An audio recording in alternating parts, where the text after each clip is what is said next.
Bienvenue à toutes et à tous dans le nouveau numéro du journal de l'économie. On démarre tout de suite avec un aperçu du menu du jour. Coup de gueule de l'Association des producteurs de noix au Nigeria. Elle dénonce l'invasion de mains extérieures dans le secteur.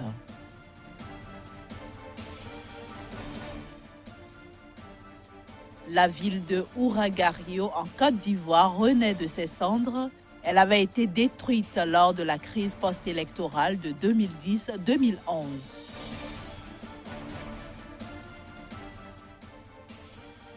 Enfin, nous ferons une escale en France où les touristes semblent avoir surmonté la peur des attentats.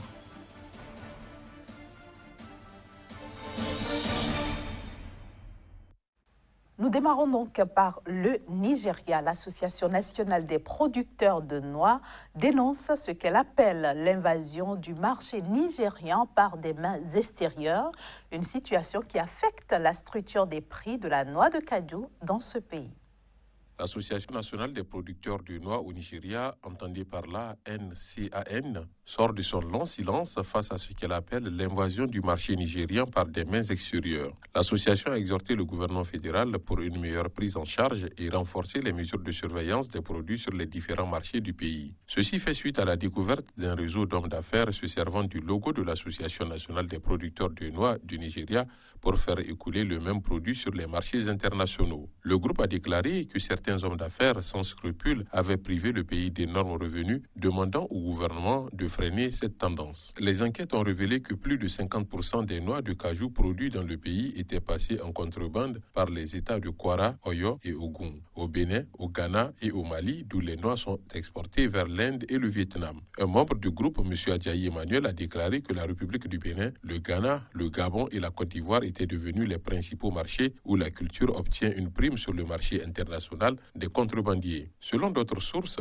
les marchands recevant le produit de contrebande brandissaient l'anacarde nigérien comme leur propre produit agricole, affirmant que la tendance illégale avait affaibli l'exportation de la nation. D'après les activités des contrebandiers, le pays manque de tonnage adéquat d'anacarde au niveau des frontières terrestres et en raison du commerce illégal, le Nigeria a perdu des sommes importantes. Il y a une forte concentration de la contrebande du produit aux frontières poreuses dans les États d'Ogun, Oyo et Kwara. Le volume du produit de contrebande est plus important que ceux qui traversent les ports maritimes de manière légitime, d'après une enquête au niveau du service douanier du port de Lagos. Il est à noter que cela affecte sérieusement la structure des prix du produit dans le pays. L'association a exhorté le gouvernement à intervenir afin d'assainir le secteur. Le gouvernement devrait se lancer à améliorer le contrôle des frontières du pays. S'il y a un contrôle approprié aux frontières, le pays aurait des données appropriées sur le tonnage produit chaque année, mais en ce moment, il est difficile de connaître le volume d'anacarde produit au Nigeria. En 2015, le pays a gagné 253 millions de dollars contre 160 000 tonnes. Et l'année dernière, l'anacarde a généré environ 280 millions de dollars pour l'économie. Le Nigeria a la capacité de produire 160 000 tonnes d'anacarde évaluées à 115,2 milliards, soit 320 millions de dollars. Les résultats ont révélé que les commerçants vietnamiens s'intéressent aux noix de cajou nigériens parce qu'ils sont de la plus haute qualité en Afrique de l'Ouest.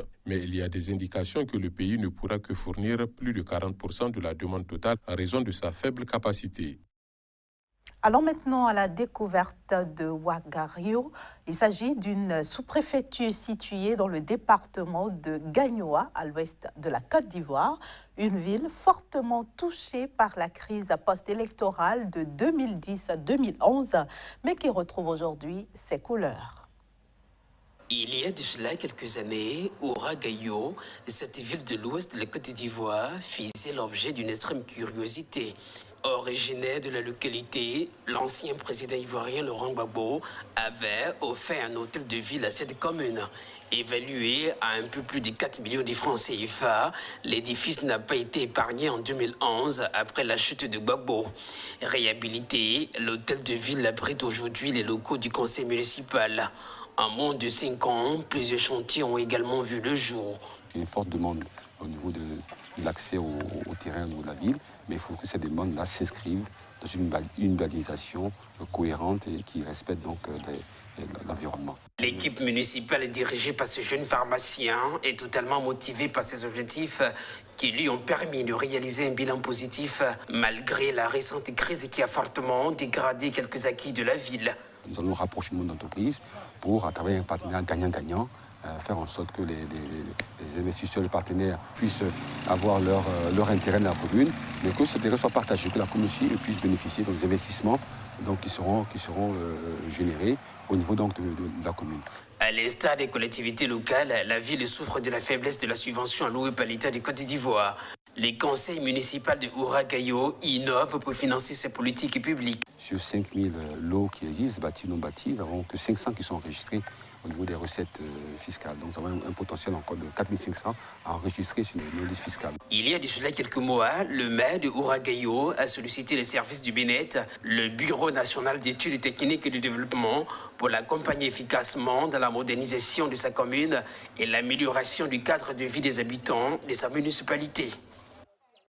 Direction maintenant la France, une destination qui attire à nouveau les touristes étrangers. Ces derniers, qui sont moins effrayés par les attentats, goûtent aux nouvelles façons de découvrir l'Hexagone en se laissant par exemple guider par des habitants bénévoles, encore appelés greeters. Bonjour. Bonjour. Hi, I'm Mike. I'm Françoise.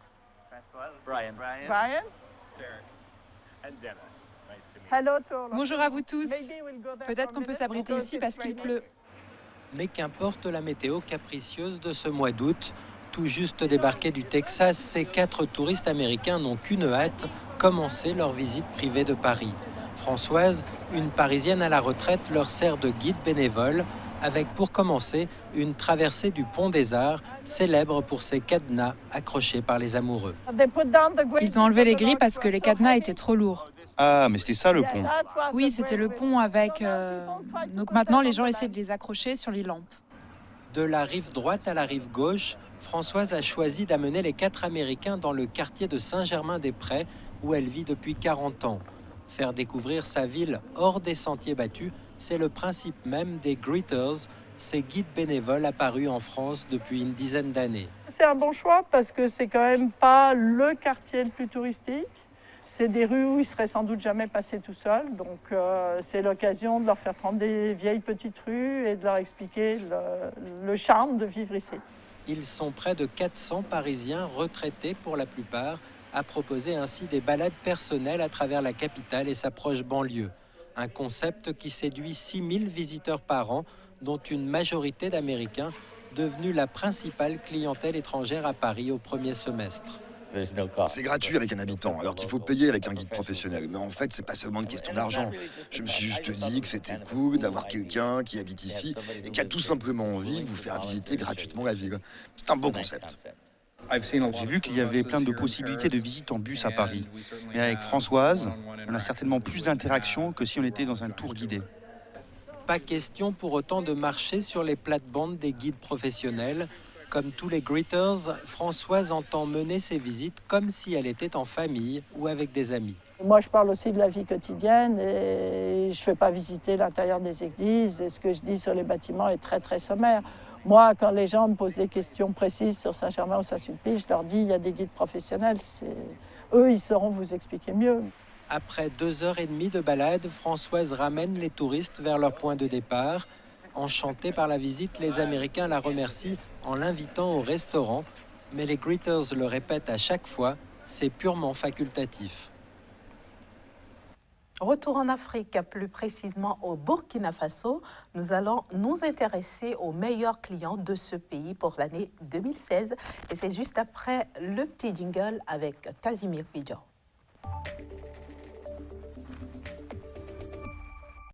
Bienvenue Casimir sur le journal de l'économie. Bonjour Inès. Alors nous allons aujourd'hui au Burkina Faso. Comment se présente précisément le tableau des exportations de ce pays pour l'année 2016 ?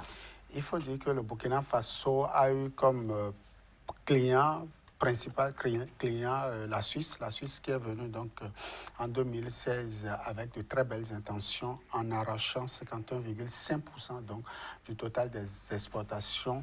Et ici, quand on parle d'exportation, le premier produit qui a été donc prisé, le premier produit que ce partenaire a voulu bien prendre, c'est l'or non monétaire.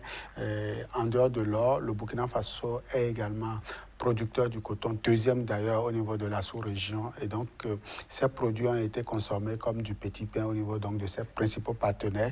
Et en dehors donc, de la Suisse, vient le Singapour, deuxième donc, pays qui a donc manifesté ses belles intentions en faveur donc, des produits made in Burkina Faso. Il y a aussi la Côte d'Ivoire qui est venue avec 2,9% du total, ce qui fait aujourd'hui que les trois pays les plus attractifs en termes donc de rachat des produits made in Burkina Faso se constituent de la Suisse, du Singapour et de la Côte d'Ivoire, intéressés donc par tout ce qui est fait au Burkina Faso. En dehors de la Côte d'Ivoire, si nous prenons le continent africain, quels sont les autres pays qui sont en partenariat avec la Côte d'Ivoire?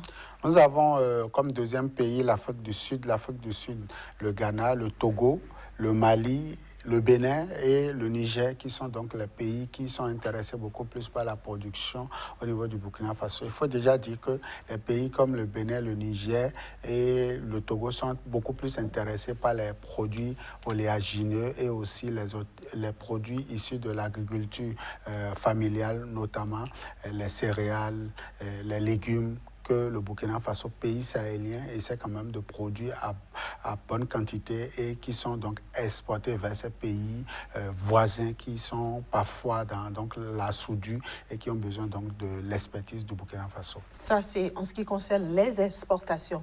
Les importations se présentent exactement comment? Alors, il faut dire que la balance commerciale déjà du Burkina Faso est déficitaire depuis plus de 10 ans. Et donc, les importations, pour une fois encore, en 2016, ont été supérieures aux exportations. Et donc, le Burkina Faso n'a pas dérogé à la règle. En 2016, donc, le taux de croissance donc, des exportations a affiché 1,1% donc, en termes de croissance. Exportation ou importation? Importation, excusez du peu, importation.